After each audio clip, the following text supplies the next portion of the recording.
तो अब एक तरफ हमारी एग्जिस्टिंग इस वक्त मार्केट है जो कि मुश्किलात का शिकार है, जिसमें एक एलिजिबिलिटी या इन एलिजिबिलिटी का क्राइटेरिया सेट कर दिया गया है।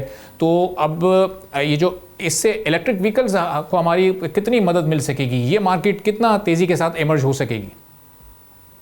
आई एम सॉरी, लास्ट पार्ट आपकी आवाज कट गई थी। Kindly can you repeat the last part? जी, मैं कह रहा हूँ कि हमारी जो इलेक्ट्रिक व्हीकल्स मार्केट है, इसको इमर्ज होने में कितनी मदद मिल सकेगी, जो हमारी एग्जिस्टिंग मार्केट्स के लिए इस वक्त चैलेंजेस बढ़ रहे हैं, जो एग्जिस्टिंग कार्स हैं, हमारी जो इंडस्ट्री है वो इस वक्त बड़ी मुश्किलात का शिकार है पिछले 2-3 सालों में। तो इसका फ़ायदा ईवीज़ को हो सकता है? सर देखिए, बिल्कुल हो सकता है। पहले तो थैंक यू सो मच कि आपने मुझे इनवाइट किया अपने शो पर। मैं आपको थोड़ी सी एक बैकग्राउंड इस चीज का दे दूं कि पहले भी काफी सारी पॉलिसीज हम सुन रहे थे, बजट में भी हमने काफी चीजें देखी, लेकिन जो इस बार हमारी न्यू ई व्हीकल पॉलिसी आई है वो बहुत ही अमेजिंग आई है। जो लेवीज इन्होंने लगाई हैं वो आइस इंजन यानी कि पेट्रोल वालों के ऊपर लगाई हैं कि 1300 सीसी तक की गाड़ी पर 1% है, 1300 से 1800 सीसी की गाड़ी पर 2% की टैक्स लेवी है, और उसके आगे जो है वो 3% लग जाती है। तो इलेक्ट्रिक व्हीकल का एक रेला है वो आएगा। इस वक्त बहुत सारी गवर्नमेंट्स इंडिविजुअल लेवल पर भी इलेक्ट्रिक के ऊपर स्कीम्स निकाल रही हैं। ई टैक्सी स्कीम्स आप सुन रहे होंगे। ये स्कीम्स होती ही इसलिए कि आम आदमी तक ये गाड़ियां जाएं। वो अगर इसको अपने कमाने का जरिया बनाना चाहते हैं वो भी बनाएं। जहां तक इंफ्रास्ट्रक्चर की बात है तो गवर्नमेंट इसके ऊपर बहुत तेजी से काम कर रही है। Being part of the industry my self, मुझे ये पता है, हमें नोटिफिकेशंस आ रहे हैं कि हम लोग अगर इलेक्ट्रिक गाड़ियां बेचते हैं तो इतनी गाड़ियों, एक स्पेसिफिक नंबर ऑफ गाड़ियों के अगेंस्ट हमने चार्जिंग स्टेशन भी लगाने। और गवर्नमेंट्स इतनी ज्यादा प्रोएक्टिव होकर सामने आ रही है, प्रोविंशियल गवर्नमेंट्स, कि वो हमें स्पेसेस भी दे रही हैं लगाने के लिए।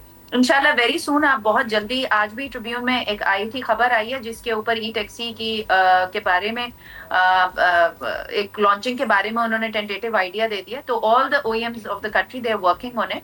और जो गाड़ी, अगर मैं फॉर एग्जांपल टेंटेटिवली आपको बता रही हूँ, एग्जैक्ट नंबर नहीं बताऊंगी, I am not at liberty to give that number. तो एक स्पेसिफिक नंबर ऑफ कार्स के ऊपर जो ओईएम गाड़ी बेचेगा उसको चार्जिंग स्टेशन भी लगाना है।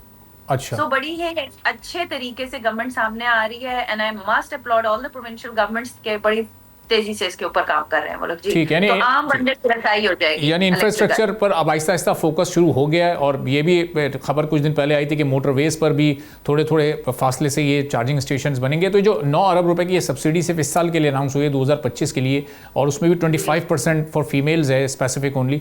तो ये इसको कैसे इंप्लीमेंट किया जाएगा, इसका कैसे फ़ायदा होगा, ख़वातीन इससे कैसे फ़ायदा उठा सकती हैं, चूँकि इस पॉलिसी को आपने भी बड़ी अच्छी तरह से पढ़ा होगा?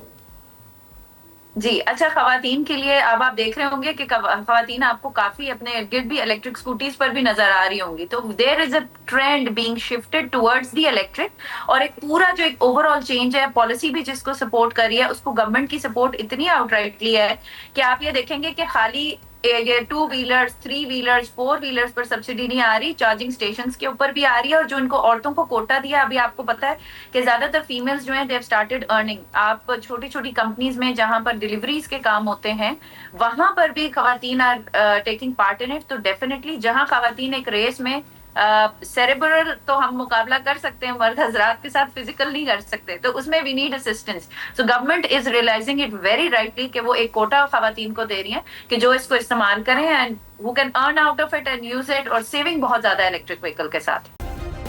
सब्सक्राइब करें और बेल दबाएं ताकि कोई खबर रह न जाए।